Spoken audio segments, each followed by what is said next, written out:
Estamos com o nosso Cuidadosamente nessa semana com um convidado especial, um pastor, psicanalista, terapeuta, psicoteólogo, Carlos Torres, para tratar do tema dependência química, não é isso? É isso aí, estaremos com vocês aqui e espero que todos assistam e gostem da nossa programação, porque nós vamos trazer assuntos muito importantes para essa questão aí, que você possa receber muito conteúdo no nosso programa de hoje. Se você tem alguém ou você mesmo está sofrendo aí da dependência química, então você é meu convidado para participar, para assistir o nosso Cuidadosamente, que vai tratar dessa temática sobre a dependência química.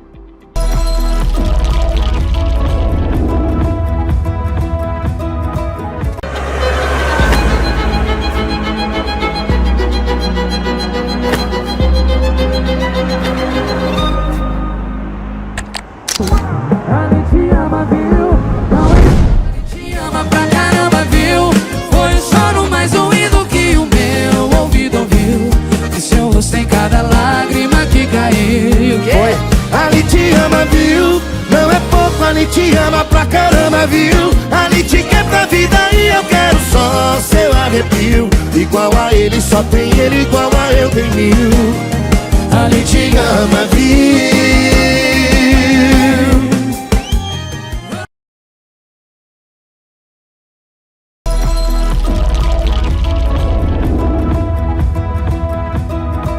Retornando aqui para o nosso Cuidadosamente, esse programa que tem como objetivo trazer conteúdos de altíssima relevância para você, para que você possa aprender a lidar, cuidar e proteger as suas emoções. Quem sabe aí criando aquele recurso de blindar as suas emoções com informações, com conteúdos de autoconhecimento, de autogestão, conhecimentos que vão te capacitar a fazer essa blindagem aí das suas emoções, da sua mente. E hoje eu estou aqui com um convidado especial.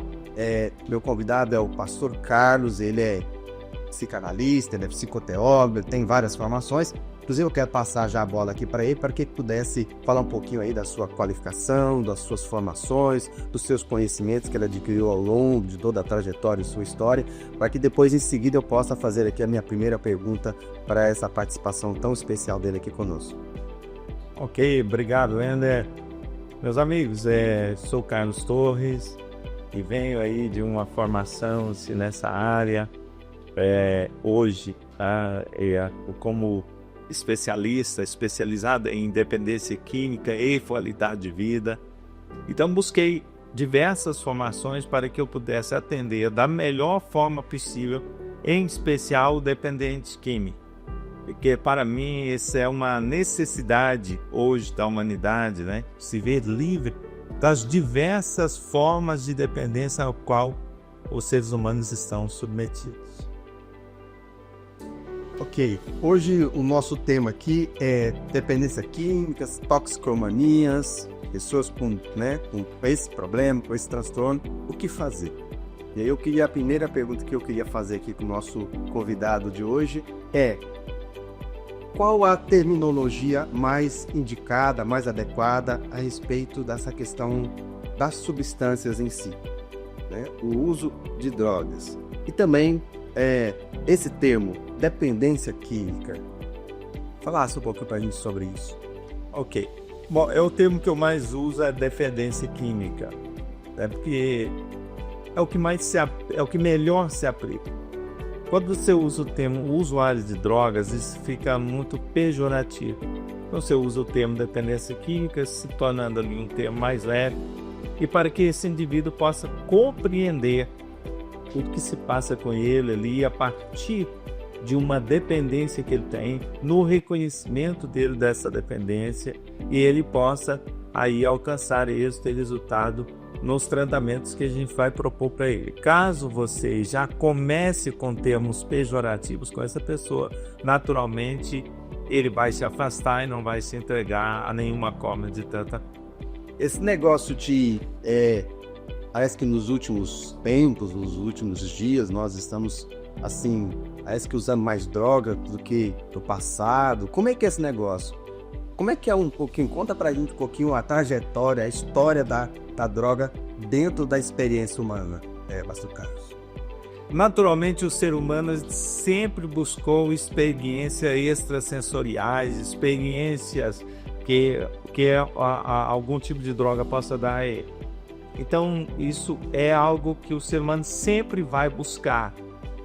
E o que nós precisamos fazer é administrar da melhor forma possível essa dependência que é praticamente natural do ser humano. Então, todos nós precisamos nos cuidar, precisamos ter todos os cuidados para que nós não tenhamos a nos tornar dependentes de algum tipo de droga. E muitas vezes hoje, como nós temos aí uma droga que está causando uma dependência muito alta, que é a dependência das tecnologias, que também se tornou uma droga, que ela produz as químicas do cérebro que tornam o ser humano viciado nela. Então, o ser humano precisa estar atento a todos esses tipos de dependência.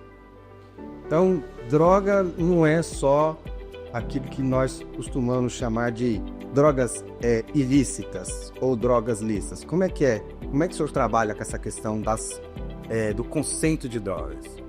Para mim, o conceito é geral. Então, eu utilizo.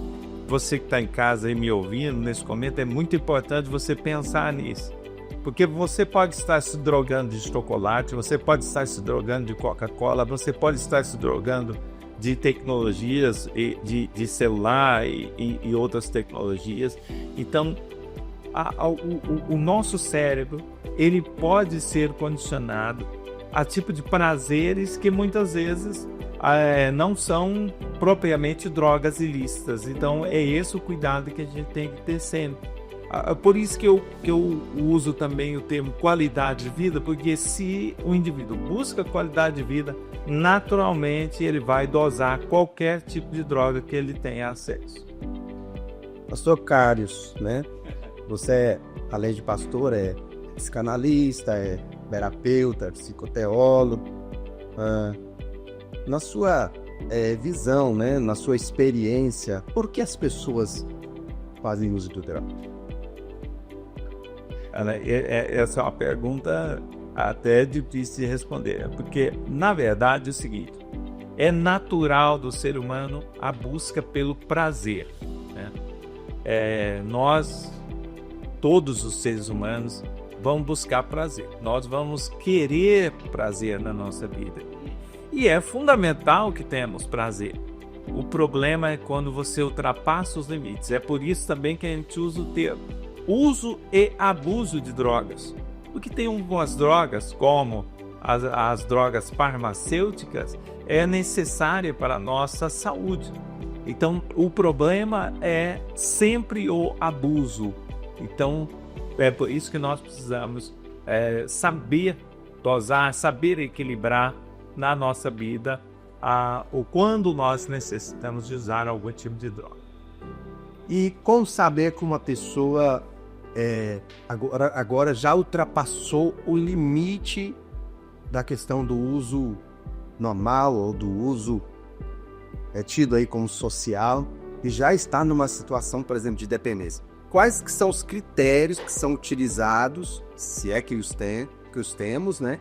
Que são utilizados para realmente dar esse enquadramento de que uma pessoa está dependente, ou seja, está com a doença da dependência química. E detalhe, né? Essa questão de considerar o uso, a dependência como uma doença, como é que é isso? É ou não é realmente uma doença? Olha, Wender, para mim é uma doença, né? Sim, porém ela é endêmica, é própria do ser humano, né? Então, o complicado é esse ser humano não conseguir ter o equilíbrio. Então, e esse é um dos diagnósticos, né? O primeiro diagnóstico é quando eu faço uso exagerado de qualquer tipo de droga e em segundo lugar, quando esse uso já está provocando em mim algum tipo de adoecimento, está provocando em mim afastamento da minha família, da sociedade, está provocando em mim também o afastamento de atividades saudáveis Né? Quando eu abandono. Então pode ser uso de uma droga lícita, que é muito popular no nosso meio, como o álcool. Aquele indivíduo começa com o uso recreativo de álcool, daqui a pouco esse uso recreativo está comprometendo o tempo de qualidade dele com a família e ele segue sempre negando que ele seja um alcoólatra. Então, é fundamental essas observações. Esse indivíduo, ele já está deixando até mesmo o trabalho dele a desejar por causa do uso do álcool. Ele está se afastando da família em detrimento do uso do álcool. Ele mudou o círculo de amizade dele para somente pessoas que basicamente utilizam o álcool. Então aí você já pode observar que esse indivíduo é um dependente, embora sempre o dependente químico vai negar que seja. Nós temos aí um problema sério, né, pastor? Quando você tocou na questão do uso de álcool, né, de bebidas, além de ser lícito, ela não é só lícita, né? Ela é mais do que lícita, ela é muitas vezes promovida, incentivada. E a minha pergunta para você é: não beber nada, ou existe um limite, ou existe uma margem de segurança onde eu poderia fazer uso dessa substância? E essa pergunta é muito complicada de responder, né?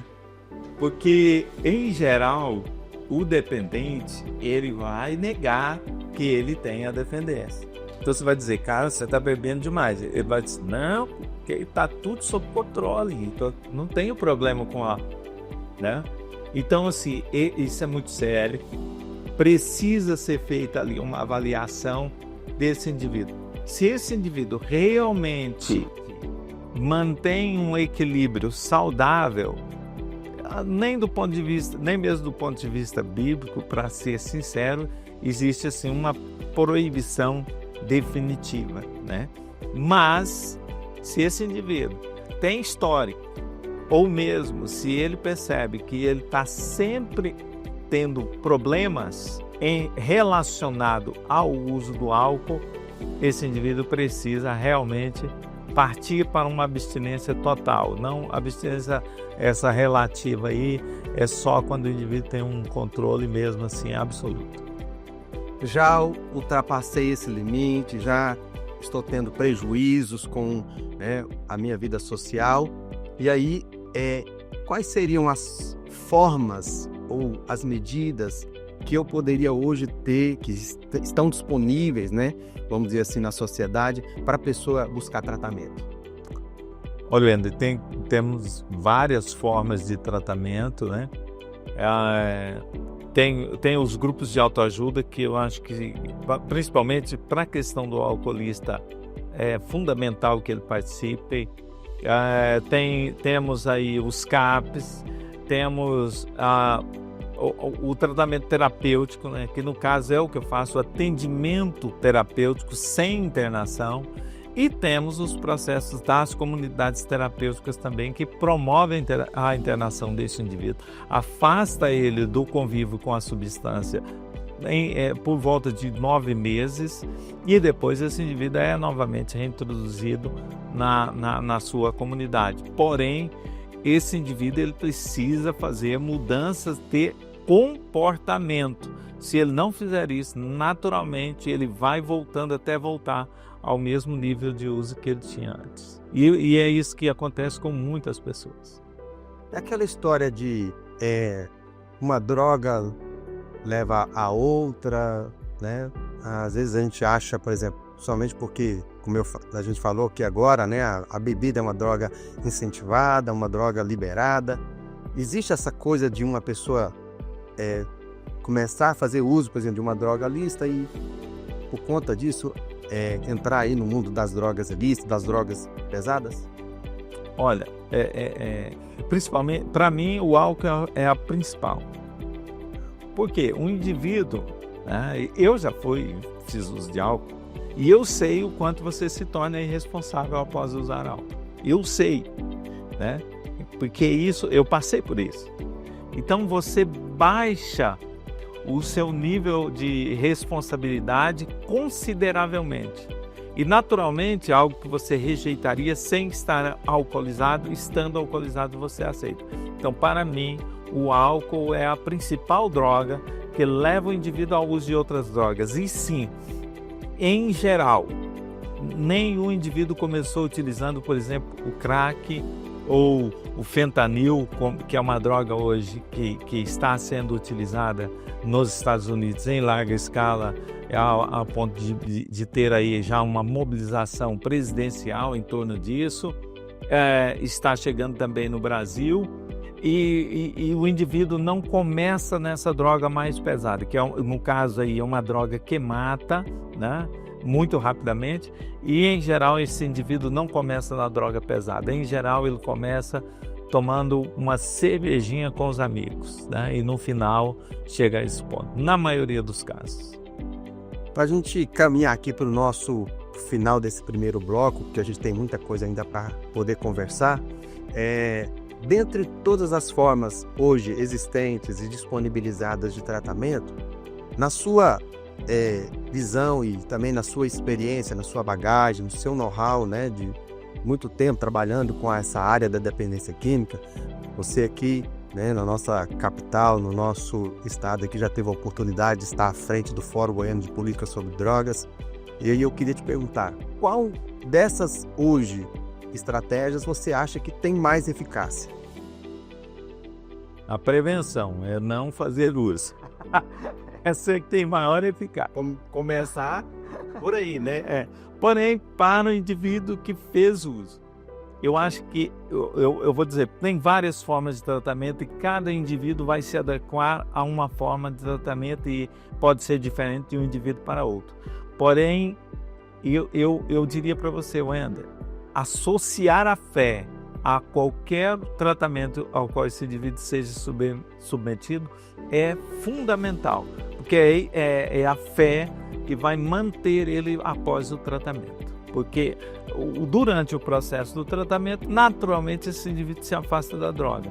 Mas depois ele vai ter que voltar para o convívio social, ele vai ter que voltar para o seu trabalho, ele vai ter que voltar para o convívio com toda a sociedade. E aí é a hora que ele precisa de ter uma âncora muito firme para que ele possa continuar abstinente. Fé ou espiritualidade? As duas coisas, né? Elas se fundem, né? Fé, a prática da espiritualidade, né? A fé leva à prática da espiritualidade e a prática da espiritualidade leva à fé. Ok, nós vamos por um rápido intervalo. Você que está aí nos acompanhando, fique atento, né? A gente vai por um rápido intervalo, volta com muita rapidez para poder perguntar ainda algumas perguntas assim bem interessantes para o nosso convidado de hoje. Então, daqui a pouco nós retornamos.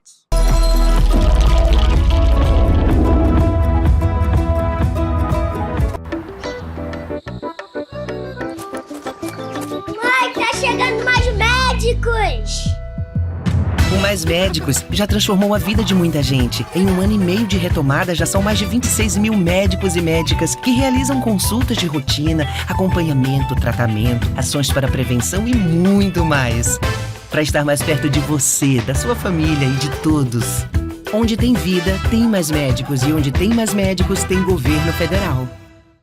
Tem sintomas de dengue, zika ou chikungunya? A hora de procurar uma unidade básica de saúde é agora. Se notar manchas vermelhas no corpo, não se automedique e procure atendimento médico. Se tiver febre, sentir dores de cabeça e atrás dos olhos, não perca tempo. Procure uma unidade básica de saúde. Se sentir dores no corpo, nenhum influenciador vai te orientar tão bem quanto um profissional de saúde. Não deixe para depois o cuidado com os sintomas da dengue, zika ou chikungunya. Tem sintomas?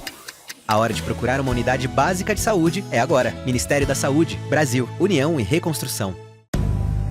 Somos de carne e osso. Somos titânio e carbono. Somos batalhadores. Somos sonhadores. Somos resilientes. Somos pretos. Somos brancos. Somos famosos. Somos anônimos. Somos uma coisa só. Somos atletas profissionais do Brasil. Você nasceu para vencer. O Bolsa Atleta nasceu para você.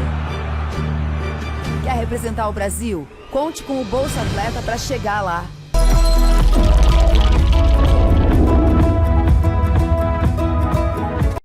Retornamos aqui para o nosso Cuidadosamente. Hoje nós estamos tratando aqui do tema dependência química. e toxicomanias, de pessoas aí que têm talvez feito uso de uma forma abusiva da questão das drogas, das substâncias, tanto lícitas quanto ilícitas. Está aqui comigo o nosso convidado, Carlos Torres, especialista em dependência química, e que está trazendo aqui para nós orientações, informações do que fazer caso a gente, né, mesmo esteja talvez aí enfrentando essa questão da dependência química ou com algum familiar, alguém próximo. Então, se você quer saber como lidar, como fazer com essa situação, você é nosso convidado aqui dentro do Cuidadosamente, acompanhar até o final, porque nós temos muita informação e orientação para compartilhar aqui com vocês, ok? E eu queria aqui retornar com o meu convidado aqui, o Carlos Torres, perguntando para ele, na prática, na sua prática, naquilo que você tem desenvolvido como cuidado, como acolhimento a essas pessoas, a essas famílias com o sofrimento da dependência química, com essa doença que infelizmente tem ceifado muitas vidas, que tem incapacitado muitas pessoas. Eu queria que você contasse um pouquinho para nós o que você costuma utilizar, fazer uso, como é que é a prática, como é que é as estratégias que você costuma utilizar para tratar e para ajudar essas pessoas. Olha, a minha estratégia naturalmente é focada na abordagem terapêutica, com foco também dentro da psicanálise clínica. E a primeira coisa que a gente precisa fazer é estabelecer uma empatia com esse indivíduo, que geralmente ele chega até nós indicados ali por algum familiar, né? Algum familiar traz essa pessoa. Ou às vezes acontece também da própria pessoa, né, ciente de que a gente pode ajudá-lo de alguma forma, procura a nossa ajuda. Então a gente procura, em primeiro lugar, trazer esse indivíduo para a sua própria necessidade, para que ele perceba que é um dependente químico. Esse é o primeiro passo e é o primeiro desafio, porque negar a realidade faz parte, né, do ser humano desde sempre, né? Desde o Éden a gente nega a realidade, né? A gente culpa outras pessoas também. Então é estabelecer essa fórmula com esse indivíduo para que ele deixe de culpar os seus familiares, que em geral é o que acontece, e ele busque se autorresponsabilizar. Aí, a partir de que esse indivíduo toma ciência, toma posição da própria vida, aí nós podemos começar a trabalhar a questão da dependência. E uma coisa que é importante, sempre eu falo para esse indivíduo, que a dependência em geral, a dependência química em geral é o menor problema dele. A droga que ele faz uso em geral é o menor problema. Em geral, nós precisamos ir mais fundo e descobrir a origem, descobrir as causas, por que esse indivíduo começou a usar drogas, né? Em geral, ele não sabe disso. E aí nós despertamos a consciência dele através das terapêuticas propostas. Mas o que o senhor me diz, muitos anos no Brasil, né, mundo afora, na verdade, praticamente a única forma de tratamento que existia para essas pessoas era a questão da internação. O que o senhor acha a respeito disso, dessa questão da internação como único meio que às vezes as famílias têm? E aí, já aproveitando nessa mesma pergunta, o Brasil tem uma política pública, né, elaborada, construída para trabalhar, para tratar a questão do uso de drogas e de álcool, né, e de bebidas e de cigarro, já tem um tempinho. Como é que você enxerga essa questão das políticas públicas atuais, no Brasil, no nosso estado e na nossa capital, Goiânia? Bom, vamos começar para a questão aí da internação. Nós temos várias formas de internação, né, no Brasil, várias propostas, né? Para mim, Wender, eu acho que cada caso ele precisava ser estudado antes, bastante estudado, Porque tem indivíduos, por causa da característica, a localização em que ele se encontra, o meio social em que ele se encontra, ele necessita realmente ser afastado. Tem outros indivíduos que não. No meu processo de atendimento pessoal, individual, não há proposta de internação.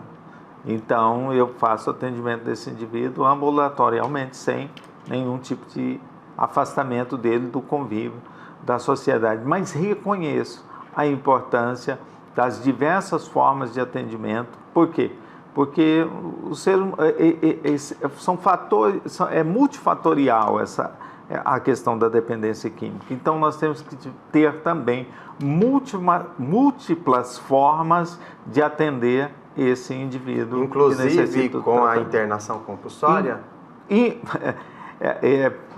Principalmente para mim, faço um atendimento totalmente antagônico à internação compulsória, seria fácil dizer, não, é totalmente desnecessário, mas eu não diria isso porque eu sei de indivíduos que realmente ele perdeu totalmente o controle, qualquer tipo de controle, inclusive não há para esse indivíduo que perdeu totalmente o controle nenhuma resposta terapêutica.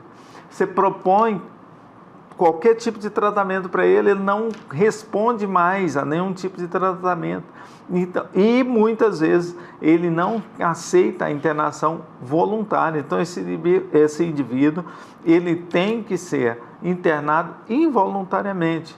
É até difícil falar sobre isso, porque muita gente vai achar que seria como um estado policialesco, né, com essa pessoa, mas infelizmente essa pessoa não está em condições de responder a nenhuma outro tipo de proposta. Mas deixa eu, antes de você complementar a sua resposta aqui, a minha provocação inicial aqui, deixa eu ainda fazer vamos dizer assim, uma intervenção aqui para a gente poder tratar de algo que é, vamos dizer assim, cuidadoso.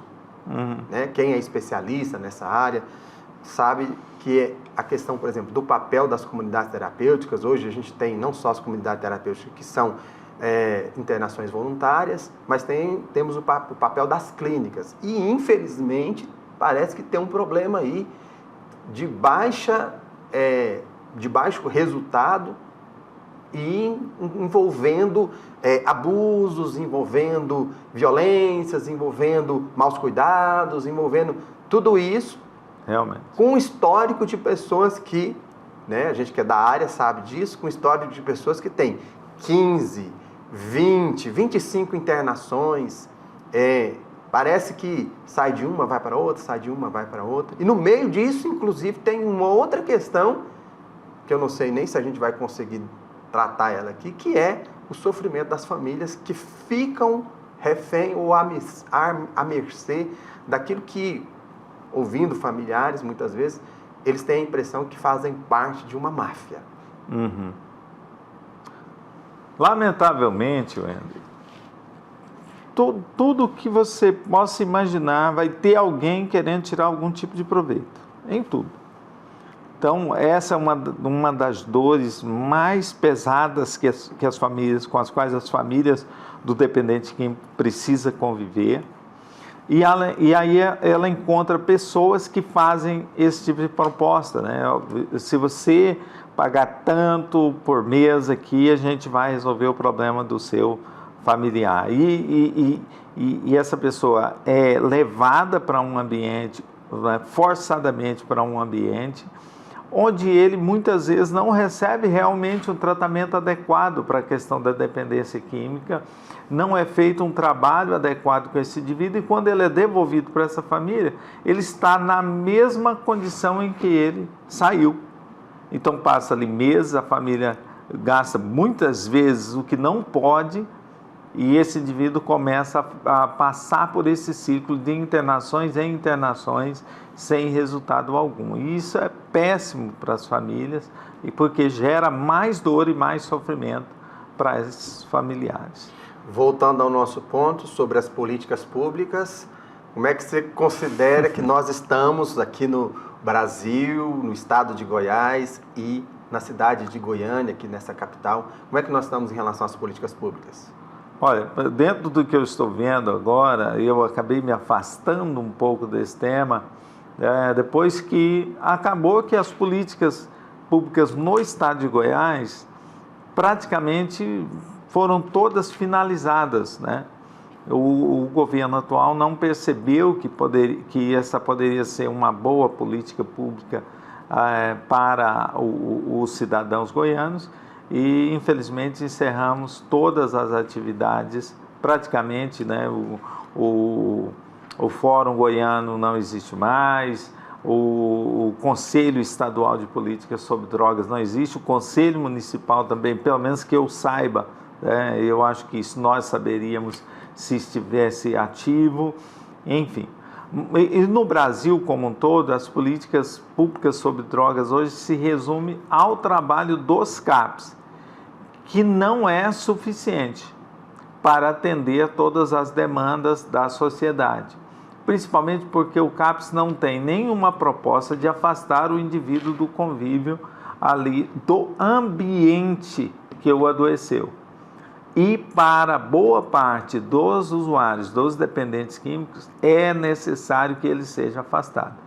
E aí eu já emendo aqui falando das comunidades terapêuticas e assim, eu particularmente sou entusiasta das comunidades terapêuticas porque elas fazem esse trabalho em lugar do Estado e acredito que seria bem mais doloroso para as famílias e também para a sociedade caso essas comunidades terapêuticas que atendem milhares de usuários de dependentes químicos no Brasil não tivesse ali a efetividade e o trabalho que elas fazem.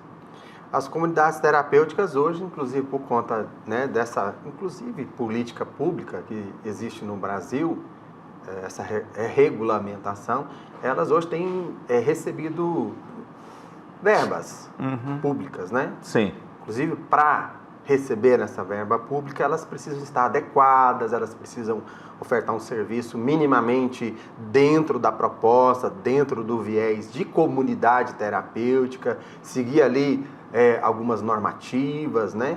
Ainda é a RDC 29, parece que há uma transição aí para outras normativas, tudo no sentido de que essa verba que vem para a compra de vagas seja muito bem utilizada. Como é que o senhor vê essa questão? Para mim, as comunidades já fazem um bom trabalho, indiferente dos recursos do governo. Eu sei, e é óbvio, né, que muitas vezes alguém aí vai questionar, mas existem comunidades irregulares? Sim, existem. Mas a partir, principalmente do governo passado, que regulamentou a área, nós estamos cada vez mais tendo comunidades terapêuticas que estão fazendo excelentes trabalhos, tá?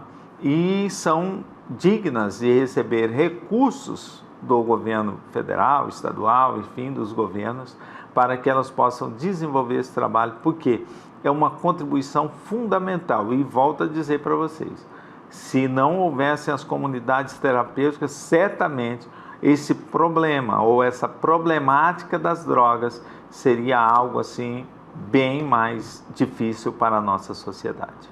O que o senhor falaria para nós sobre a atuação do profissional terapeuta especializado em tratar essas pessoas com dependência química? E aí eu queria que o senhor, inclusive, falasse para a gente um pouquinho, né, do projeto, daquela formação que nós, inclusive, acabamos de conseguir aí com muito esforço, com muita dedicação, né, promover, formando, qualificando, né, pessoas para esse atendimento. A demanda, né, desse serviço, a demanda desse acolhimento, a gente sabe que ela é altíssima, né? Sim. E muitas vezes a própria comunidade terapêutica, a clínica que faz, ou que presta hoje esses serviços, né? Os serviços em geral, até mesmo muitas vezes lá no CAPS não existe um profissional com essa formação, com essa qualificação, com esse olhar realmente assim mais apurado, mais especializado para cuidar e para atender a esse público, né? E eu queria que você falasse um pouquinho dessa nossa experiência, que a gente teve a oportunidade de compartilhar ela juntos, para que o pessoal pudesse conhecer um pouquinho aí dessa formação, né, dessa preparação para atender a esse serviço. Nós encerramos aí no final do ano passado, né, o nosso curso de formação de terapeutas em dependência química, e é fundamental, é óbvio que nós tenhamos no meio da sociedade em geral, e faltam profissionais que tenham conhecimento, muitas vezes até para fazer abordagens em igrejas, em locais onde as pessoas buscam alguma forma de atendimento. Por exemplo, numa igreja, se ela tem ali um profissional que tem conhecimento em dependência química, um terapeuta que possa ter conhecimento em dependência química, e por óbvio essas pessoas procuram a igreja, ele vai receber um tratamento bem mais adequado, ele vai receber um acolhimento bem mais adequado do que se isso é feito apenas por um pastor, que é muito bacana o acolhimento que os pastores fazem, mas que não tem o devido preparo, o devido conhecimento a respeito da dependência química, inclusive para saber fazer uma avaliação prévia se aquele indivíduo ele pode ser introduzido no meio da comunidade ali e isso só vai resolver o problema dele, ou se ele realmente necessita de uma internação, de um tempo, né, fora do convívio ali da comunidade, para que ele possa se fortalecer. Então, esse profissional terapeuta é fundamental na sociedade. E o profissional terapeuta ele precisa sempre estar em formação, porque a dependência química ela sempre se desenvolve, faz parte, como eu disse lá no início, da vivência do ser humano, e sempre vai fazer. Nós sempre vamos depender de algum produto químico para a nossa sobrevivência, inclusive. Tá? Os remédios que você toma, enfim... Hoje nós estamos na era dos suplementos, né? Aí parece que já está tendo que suplementar até bebê. Pastor Carlos, está certo isso? Eu tenho minhas dúvidas, né? Eu acho que tem que suplementar a mãe para que o leite dela resolva o problema do bebê. Mas, realmente, o nosso organismo, ele funciona pela química dos alimentos, dos suplementos que a gente toma. Então, a química é uma necessidade para o nosso organismo. Então, isso nem deveria ser tratado de forma pejorativa.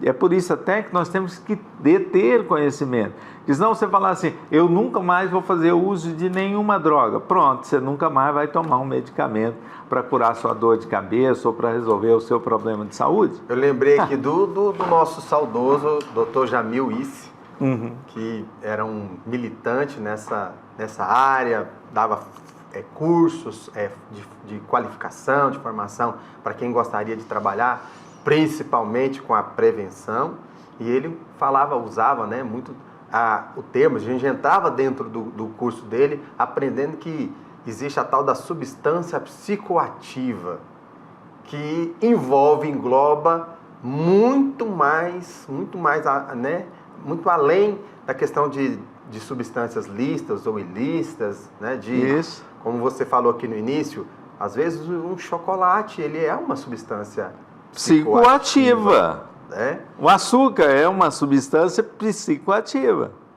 que vai te trazer uma satisfação. Medicamentos são substâncias psicoativas. Hoje nós estamos numa enxurrada, nós estamos aí, ou seja, num uso indiscriminado de medicamentos. Exatamente. No Brasil, inclusive, a gente, diferente de outros países mais rígidos, com sua legislação mais rígidas, a gente compra medicação com muita facilidade. Sem contar que tem muitos já que você não precisa de receita, e às vezes aquele que você precisa, né, de receita, você consegue ali uma certa facilitação. Tranquilo. Consegue rapidinho. comprar ele sem ser preso. Não é isso? Nós tivemos uma enxurrada de problemas com a chamada droga dos concurseiros. Eu nem vou citar nomes aqui para não despertar a curiosidade. Não estimular. Para não estimular. Mas e por que as pessoas buscam, né? Para melhorar, inclusive, a sua performance intelectual, né? E não existe droga que não tenha efeito colateral. Isso você precisa saber, meu amigo, minha amiga. Você precisa saber.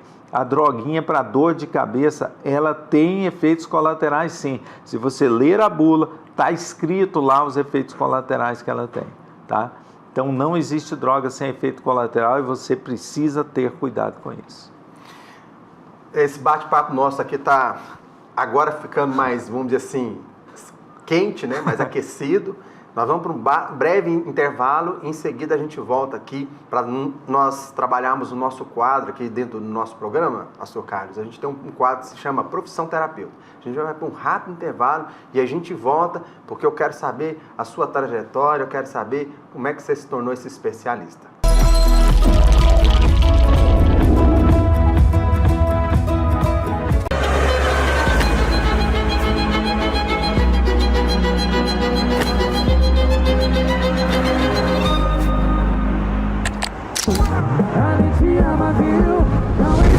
Te ama pra caramba, viu? Foi um choro mais doído que o meu ouvido ouviu.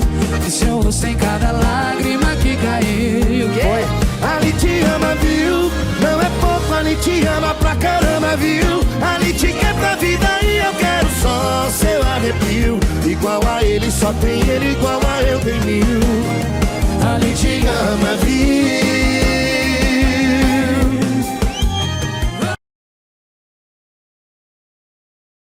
Para a família Silva, o importante é estar perto. Não importa como. Na família Ferreira, é dar a mão, principalmente nas horas mais difíceis. Para os Souza, família é...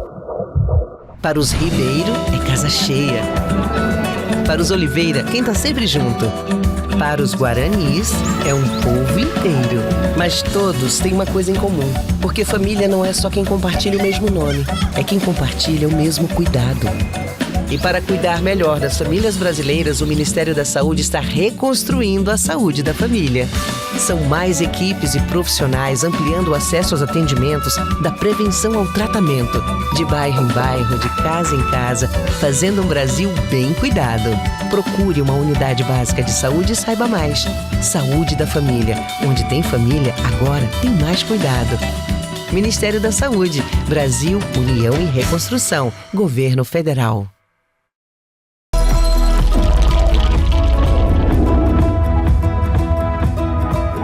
Retornamos aqui para o nosso Cuidadosamente. Hoje nós estamos tratando sobre a dependência química.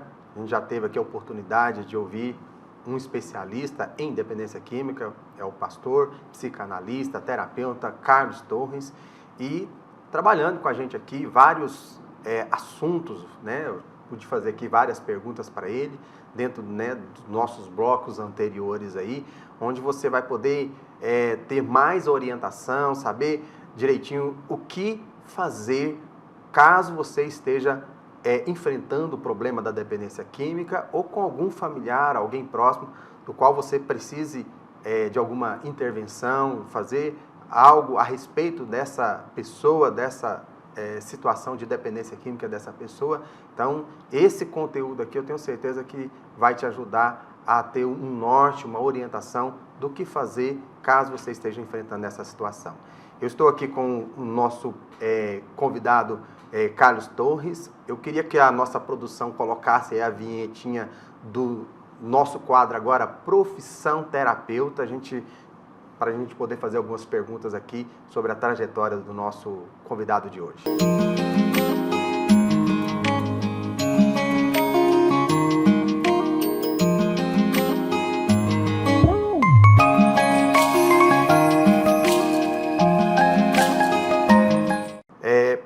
Pastor Carlos, terapeuta, psicanalista, eu queria agora que você desse uma detalhada um pouco mais sobre a sua qualificação, sobre a sua formação e contasse para nós a sua trajetória e o que te levou a se tornar um especialista para esse público da dependência química. Bom, eu sou graduado em Ciências Sociais e eu poderia dizer para vocês o seguinte: tudo começou quando, em 1993, faz bastante tempo, hein? Eu era o dependente químico. Só que eu não tinha ciência dessas terminologias, né? Nem de nada. Eu era um alcoolista e bebia bastante. A bebida havia comprometido a minha família. Como eu disse, de experiência própria, a gente se torna mais irresponsável. Então, eram festas, né? E afastamento da família, e tudo que gerou problemas graves no meu relacionamento naquela época. Enfim, eu fui para a igreja nessa época e só a fé foi suficiente para me libertar da minha dependência química. E a partir de 1993, eu fiquei livre do alcoolismo que perturbava a minha vida. E a partir de então... Livre definitivamente? Como é que é isso? André, se você for falar em termos de ciência, não existe uma pessoa que possa dizer estou livre de qualquer droga, né? Mas para mim, dentro da minha experiência pessoal, hoje poderia colocar álcool diante de mim à vontade, que eu não teria nenhum desejo de tomar o álcool, hoje, atualmente, em nenhuma quantidade, né? Estou recusando álcool em qualquer quantidade. Então, posso dizer que eu sou uma pessoa livre do álcool, completamente livre. E assim considero as pessoas das quais eu ajudo a se libertar e que pessoas que continuam sob meu acompanhamento. Então, eu considero essas pessoas livres, realmente, e essas pessoas, inclusive, a maioria das pessoas que eu ajudo a se libertar, continuam no mesmo convívio de antes e sem recaídas, né? Existem pessoas sem recaídas há mais de 15 anos, há mais de 10 anos, e há mais de 5 anos. Então, eu posso dizer que essas pessoas estão livres das drogas, embora cientificamente a gente não possa usar esse termo. Mas, então, a partir daí, pessoas foram se aproximando de mim e que a gente percebia que tinha dependência química e eu passei a ajudar essas pessoas. Então, comecei a estudar sobre o tema, busquei formações diversas sobre o tema, graduação, pós-graduação e afins, sobre a temática das drogas, e mesmo a formação de psicoteologia, de psicanálise, tudo vieram a contribuir com essa temática. Eu trouxe tudo para essa temática. São duas temáticas, na verdade, que eu trabalho, que uma contribui com a outra, né? Que é a questão da dependência química e qualidade de vida. Porque aí eu passei a compreender que um indivíduo que busca qualidade de vida, naturalmente ele recusa qualquer tipo de dependência que possa prejudicar a sua qualidade de vida, assim como eu faço, né, na minha vida.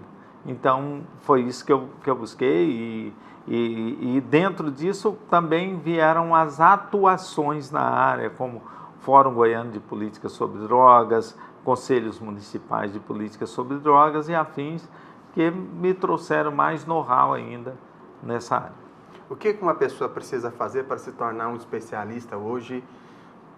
Porque a gente está vendo aí no mercado, a gente está vendo aí, principalmente na internet, instituições, empresas, né, algumas escolas oferecendo formação em terapeuta em dependência química com 20 horas de duração, às vezes alguns até 100 horas, sem nenhuma hora realmente de... Só paga e recebe o certificado. Ou recebe lá um materialzinho para estudar e depois recebe... Tem uns que oferecem até a carteirinha, né? Terapeuta em dependência química. O que você acha disso? E o que na sua visão, na sua experiência, na sua bagagem, você recomendaria para alguém que está querendo realmente atender como você hoje atende de forma especializada esse público? Olha, a primeira coisa que você tem que fazer é ter disposição para estudar, tá? Buscar conhecimento é fundamental. Não existe essa de que 100 horas de aula vai te tornar um terapeuta em dependência química, tá? 200 horas de aula é pouco, 500 é pouco. A nossa formação tem 240 e a gente acha... E é pouco. Pouca, né? Agora imagina 40, não funciona. Com 240, 9 meses, envolvendo atendimento, envolvendo análise didática, ou seja, supervisão e tudo mais, hein? E a gente acha pouco. A gente acha pouco. Porém, a gente entrega para o aluno, como nós falamos durante todo o processo, você entrega ali a base e o que nós recomendamos para todos os alunos é continuem estudando, jamais pare. Quem se dispõe a tratar do ser humano, ele nunca pode parar de estudar, porque o ser humano ele está em constante evolução, ou até em evolução, conforme alguns entendem assim, mas enfim, o ser humano está em constante transformação. E se você acha que um cursinho vai resolver, não resolve. Você precisa de estar envolvido na área para que você possa realmente atender com qualidade uma pessoa que por acaso esteja acometida da dependência química. Quero agradecer aqui a presença do pastor Carlos, terapeuta, psicanalista, psicoteólogo. É um parceiro, é um amigo, né? Alguém que a gente tem aí ombreando dentro desse universo da dependência química, um especialista, um profissional de altíssima qualidade, inclusive nós recomendamos aqui. Para a gente finalizar esse nosso encontro aqui, como é que as pessoas te encontram aí nas redes sociais? Quais são os canais que as pessoas que estão precisando de um atendimento de qualidade, especializado, né, comprometido, ético, possa, por exemplo, te acionar, possa te encontrar? Telefone 62 98102 3254 e das redes sociais Carlos Torres Cardoso, você encontra lá no Instagram, meu perfil. Então, nós encerramos aqui esse nosso bate-papo de hoje do Cuidadosamente. Espero ter contribuído com o seu desenvolvimento, crescimento e trazendo para você informações de relevância. E fique ligado, porque aqui no Cuidadosamente a nossa proposta, o nosso objetivo é exatamente esse: te capacitar e te preparar com conhecimentos de qualidade para que você possa promover tanto o autoconhecimento quanto o seu autocuidado. Então, se liga na liga e fique ligado aí no nosso Cuidadosamente.